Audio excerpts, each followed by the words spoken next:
Do you know what's absolutely wild? As of last year, Mobile Suit Gundam has become the second most profitable anime series in the world. The only one that ranks higher is Dragon Ball. That's a crazy thought, but it really shouldn't surprise anyone in my not-so-humble opinion. I would argue that ever since its inception, Mobile Suit Gundam as a franchise has created more solid and enjoyable anime than any other series in the world. In my opinion, I can't think of a mecha franchise that even touches it. And yes, I do say that as somebody who enjoys shows like Getter Robo and Mazinger. The thing is, does someone who is not into mecha anime or anime in general see this franchise as intimidating? Well, I would think so, given that there's an absolute breadth of series that make it kind of confusing on where to begin. Given that I've watched just about every single Mobile Suit Gundam show, except for maybe 2 or 3, I think I'm in a unique position where I can make the proper recommendations on where to start with this bad boy. Here's the thing. My picks might not necessarily be your picks, but I will at least do my best to argue as to why I'm picking what I'm picking. Before we get into honorable mentions, I do need to say a little gripe of mine is when people try to recommend Gundam Unicorn as a jumping on point, which is kind of the reason why you're hearing the music in the background. That might be possibly one of the worst recommendations you could ever make for somebody getting into the franchise. It's like trying to get into Star Trek by jumping into the middle point of Voyager, or getting into Star Wars by jumping into the middle point of The Empire Strikes Back. You're going to have no clue what's going on. Gundam Unicorn is incredibly reliant on a large amount of lore from several previous series. So it's sort of like trying to teach somebody to swim by throwing them into the deep end of the pool with lead shoes on. Also, don't tell people to get started on Mobile Suit Gundam The Origin either. Especially considering so much characterization actually gets screwed up in that series. They get so many iconic characters wrong that it was honestly almost aneurysm-inducing when I watched it, but I'll review those two shows at a different point, though. Now for the honorable mentions. They are the 08th MS Team, 0080 War in the Pocket, 0083 Stardust Memory, Gundam Thunderbolt, the Build Series, and finally, After War, Gundam X. Now, if you're wondering why I didn't mention Seed, it's because Seed sucks. I did a whole review on that. Go check that out. Now, as for the ones that I do name as honorable mentions, let me roll through the reasons as to why they didn't make the final cut. Everything I mentioned from 08th MS Team to Gundam Thunderbolt are fun series that are very much worth your time, and they all take place in the same universe.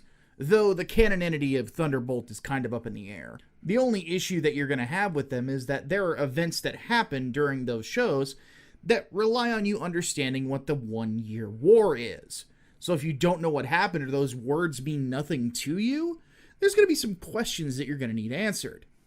As for the Build series, there's a very simple reason that they didn't make the list. They're not really Gundam shows as much as they are Gunpla shows.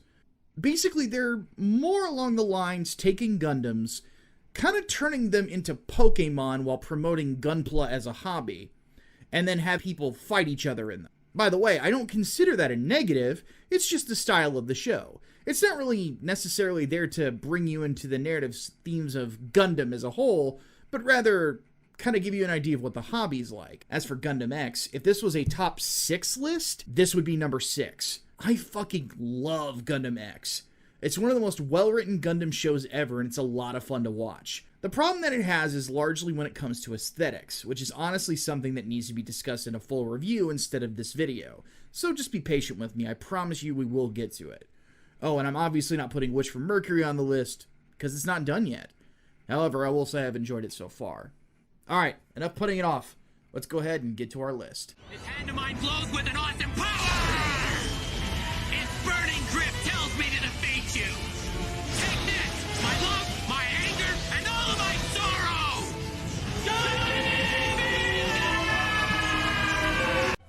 Number 5.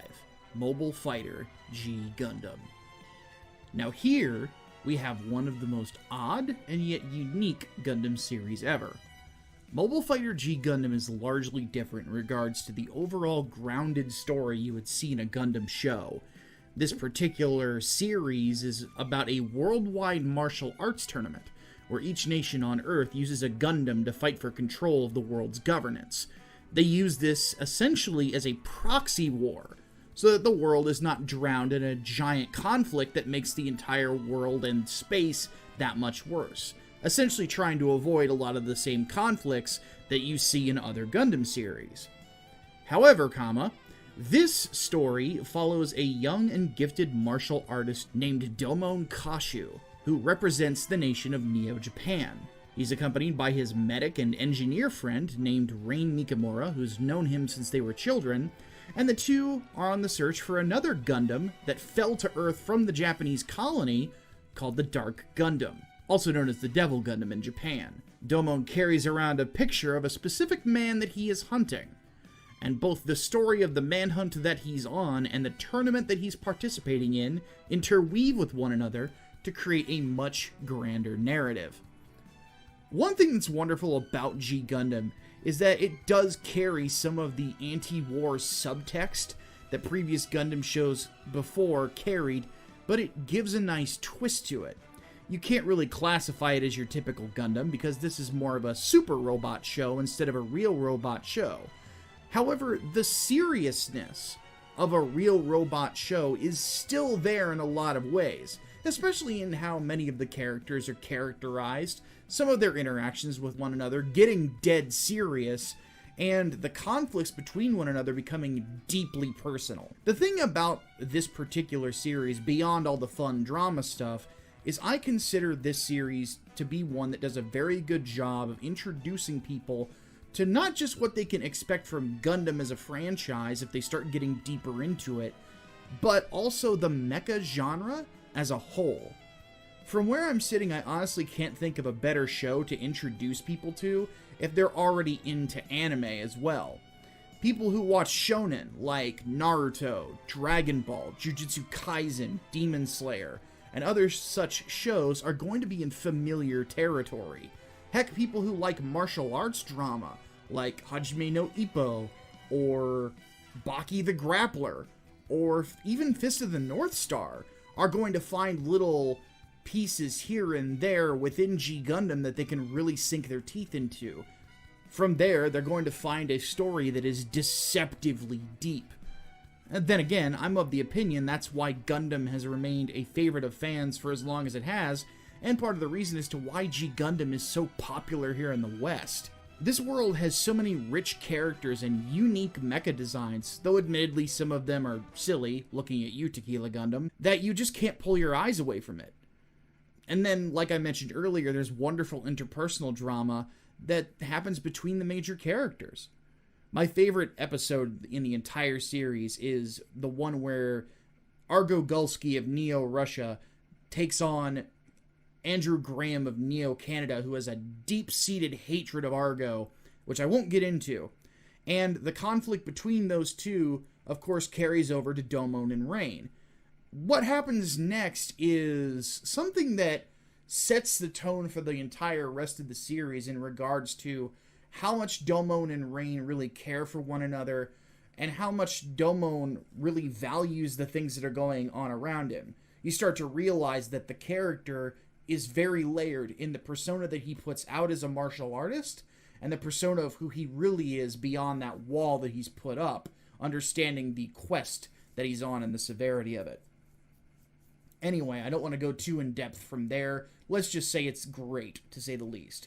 If you happen to know a friend who seems to be in love with shonen or in love with martial arts anime, this is the show to introduce them to if you want to get them into Gundam and you want to get them into mecha. Sit your friend down on the couch, make him watch it with you. Neither of you will be disappointed. I am a Gundam. Mobile Suit Gundam 00.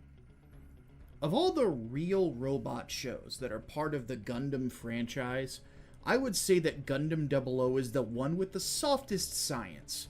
That's not a negative, by the way. It's very much just a series that is more happy to use certain plot MacGuffins to allow for a very technologically advanced faction within the story that serves the purpose of the overall narrative.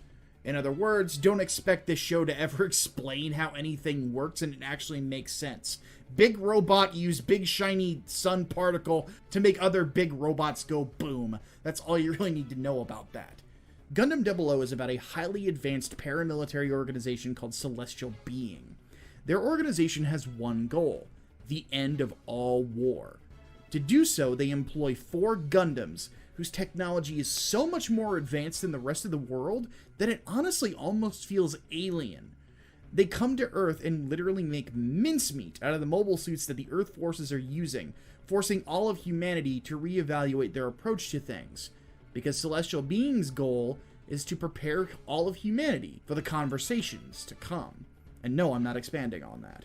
How they reevaluate that approach isn't exactly how Celestial Being figured it all was going to play out in the first place, because the world that they want to change isn't just going to roll over and fall in line.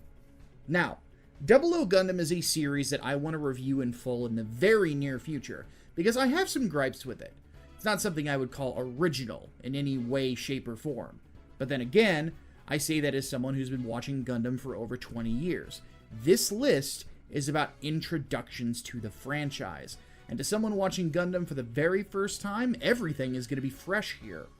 To be honest, it's part of the reason I recommend starting with this particular series as much as I do, especially if you know somebody who's a big sci-fi nerd and you want to get them into mecha. Someone who's into something like Star Trek or Star Wars will vibe with 00 Gundam quite a bit, especially with its narrative themes. Discussing war, discussing the purpose of war, discussing the ability of humanity to honestly get beyond conflict, to get beyond war in general and these fights and things along those lines, and to essentially evolve. Not necessarily in a physical sense, but in a cultural sense, where we are beyond these sorts of animalistic things. It gets a little complicated from there in regards to, again, the scientific elements, but like I said, very soft science. There's Gundams that come across like they're alien tech, there's space wizards, the whole 9 yards, but it's still fun as hell to watch. Not to mention, a lot of the characters are very, very unique. My personal favorite being both of the Lock-On Stratos brothers that show up in this particular show. They're awesome dudes, to say the least. And they both have something different to add to the particular, well, conversation. Not to mention, to be honest with you, the lore in general that surrounds 00, again, soft science, but it's incredibly compelling. And this show does a really good job of conveying the horrors of war and exactly what goes on and what it does to families, to friends, the whole 9 yards. In a sense, that personal element is where 00 Gundam is at its strongest. In fact, with that said, 00 Gundam is just very good with introducing many of the heavier plot elements of Gundam as a whole into its narrative in an easily digestible package. It's very inspired by the War on Terror and many of the moral conflicts that came with it, and with war in general over the last 20 years. So a younger person is going to be very familiar with the sort of story that it's trying to tell. For those reasons, if you fit into any of those categories that I mentioned before, this is a very good place to start. So, what do you want me to do next, Orga? Mobile Suit Gundam, Iron-Blooded Orphans. Here is probably my third favorite alternate Gundam universe series. In a lot of ways, Iron-Blooded Orphans is the polar opposite of Gundam 00, in the sense that it's as hard sci-fi as Gundam can really get, as opposed to a softer sci-fi series.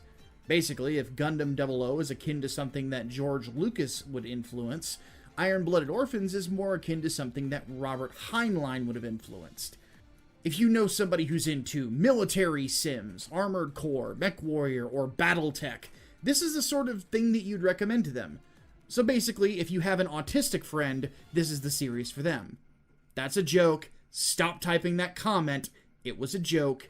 Anyway, in all seriousness, one thing I should warn you about is that this particular series is dark as hell.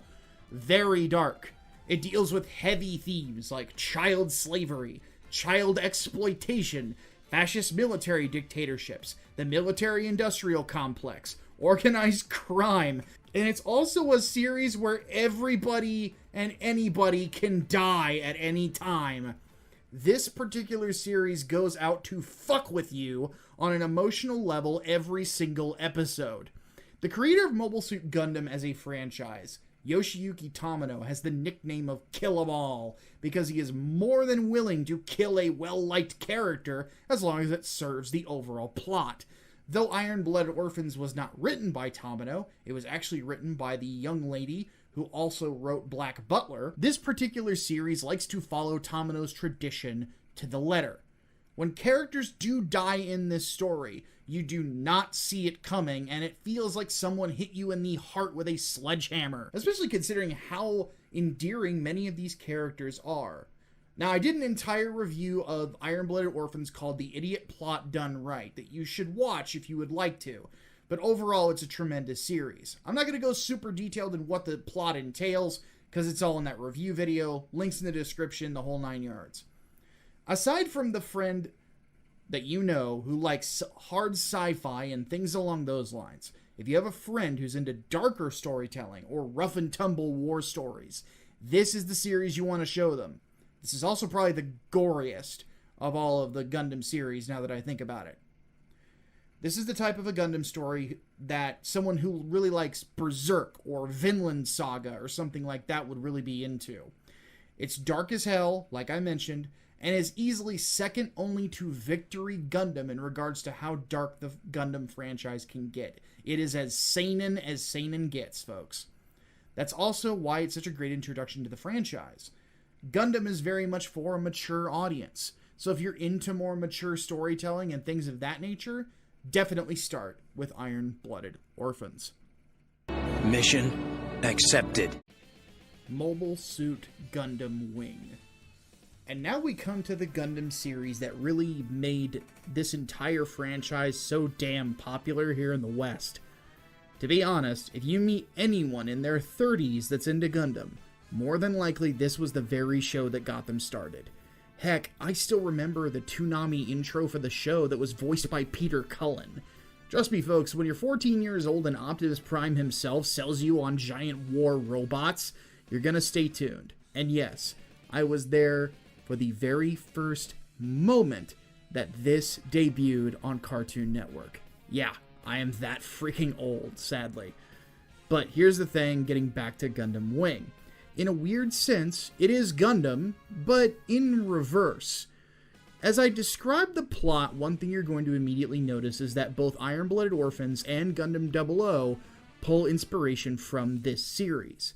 The story begins with a fascist military dictatorship called Oz, puppeteered by an aristocratic society called the Rockefeller Foundation, dominating both the Earth and space. In response to the tyranny, the colonies construct 5 mobile suits called Gundams that are ridiculously powerful in comparison to the mass production suits that Oz is using.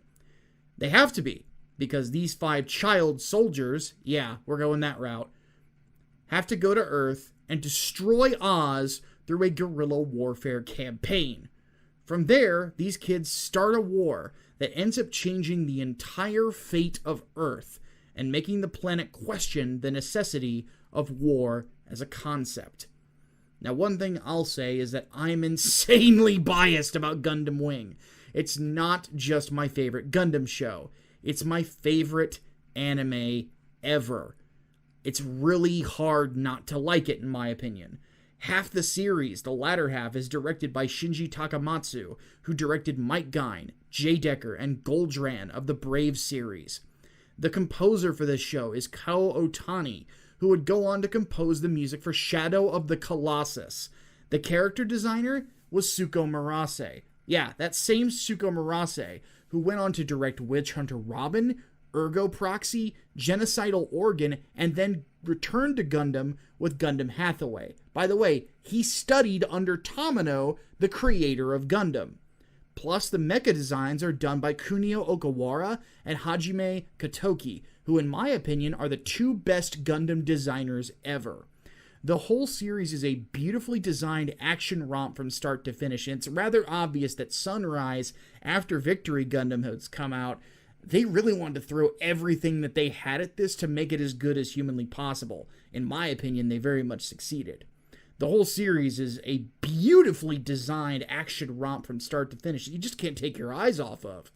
It does get a little slower in the middle of it, But I like that change of pace because we get some really cool character moments and development during that time. Plus, the battle in the Arctic between Zex and Hiroyui is fucking awesome. Seriously, the Char clone in this show, Zex Marquise, probably as good, if not better, than Char Aznable himself in a mobile suit. He's fucking awesome as a character, too. Moreover, what I honestly think I dig most about this series is what really comes down to philosophy. Yeah, the story is presented a bit corny at times. It's honestly written like a stage play, and it's meant to be much more bombastic than other Gundam series before it. Given that I did stage acting in high school, it's something that I've always had a fondness for.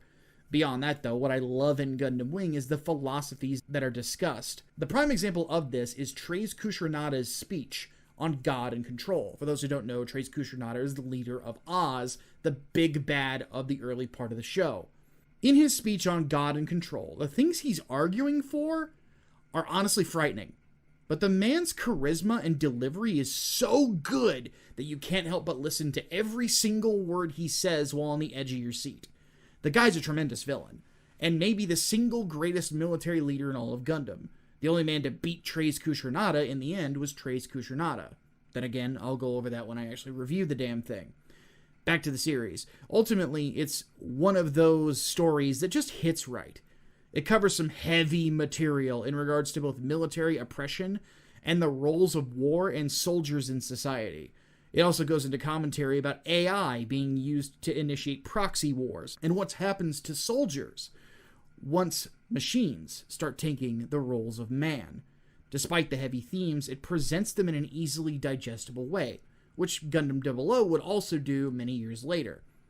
In my opinion, it's a series that emphasizes the necessity of strong aesthetics, because without the show looking and sounding as good as it is, I don't think it would have been nearly as successful as it was here in the West.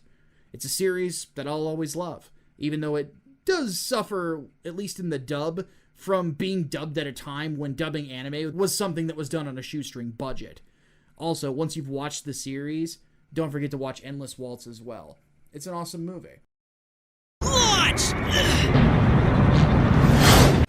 And now for our number one pick, the original Mobile Suit Gundam. In my not-so-humble opinion, I think the original Mobile Suit Gundam, being number one on this list, speaks volumes of its timelessness. This is the show that started it all. Now you might be asking yourself, Micah, why are you recommending people start with a show that didn't do that well on Toonami compared to G Gundam or Gundam Wing? Well, my dear viewer, I am of the opinion that this show may have been a little bit more than what the West was ready for at the time, because in a lot of ways, when it first came out, it was a lot more than what Japan was ready for. The major difference between this particular show and anything else that was coming out at the time in either country was that it was more about war than it was just about giant stompy robots blowing things up. In a lot of ways, Mobile Suit Gundam is way ahead of its time. And sometimes being ahead of your time is just as bad as being behind the times. However, a lot of my personal gushing about the series is going to have to wait till I review it. What I will say is this. This particular series is the foundation of everything. It is the standard set by this series that allows everything else to be made. Not to mention, it popularized the real robot subgenre. Not only do you not have No More Gundam if this doesn't exist, but on top of that, the amount of mecha in general that we would have got after this would have been probably next to nothing.